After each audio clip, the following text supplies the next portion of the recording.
artificially intelligent, faster-than-light ship was launched in the early 2000s. You know, a few billion lives to be laid at the feet of the Bush administration. And welcome to Trekkie Tuesdays. This episode we discuss the Changeling. I saw the Changeling when I was a lad, and I did not know that the Changeling was actually not the remnants of a space probe from Earth that collided with just any alien space probe.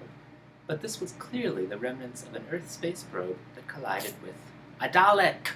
Daleks. Well, ostensibly, the explanation behind why there is a killer robot that is seeking out and exterminating all life forms that it judges to be imperfect is that it was programmed to seek out and discover new life, but it collided with a spacecraft that was programmed to seek out soil samples and sterilize them.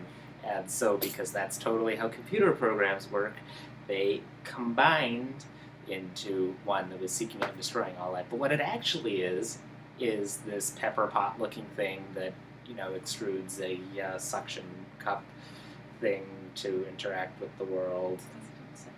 Yeah. It's like a toilet plunger thing. It's not as blatantly a toilet plunger as the Dalek's toilet plunger, but it's still a toilet plunger. I thought it had a beam of light. Oh, it does that too.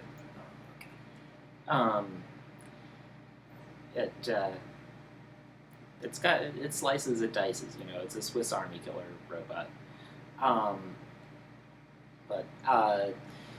So the Enterprise comes across it and discovers that it's killed 4 billion people, and they're like, this thing may be dangerous. Bring it on board. And they bring it on board, and they don't really set a guard on it or anything. But then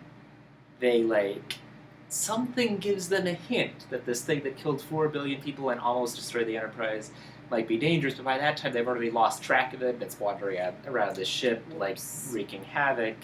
They never get around to telling the red shirts not to try to shoot it, so it kills a bunch of red shirts because it's impervious to their weapons.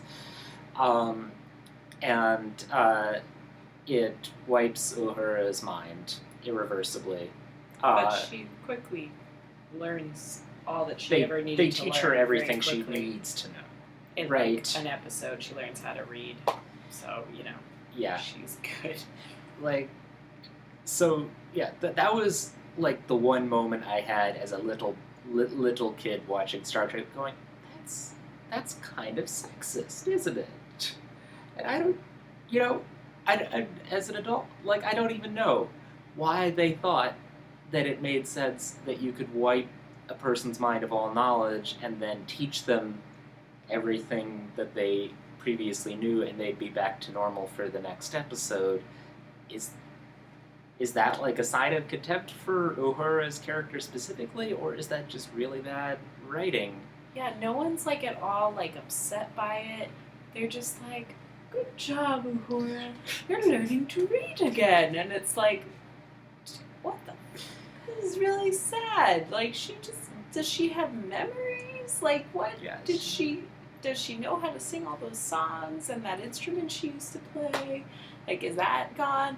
I don't know. Does she still kind of have a weird thing for Spock and Captain? I don't know. What? What? No one's sad. No one gets upset about that. They're just oh, now we have to teach her to read. Really don't even know what they were going for. Somehow she still speaks Swahili. Oh, yeah. Before she learns English, she already knows Swahili.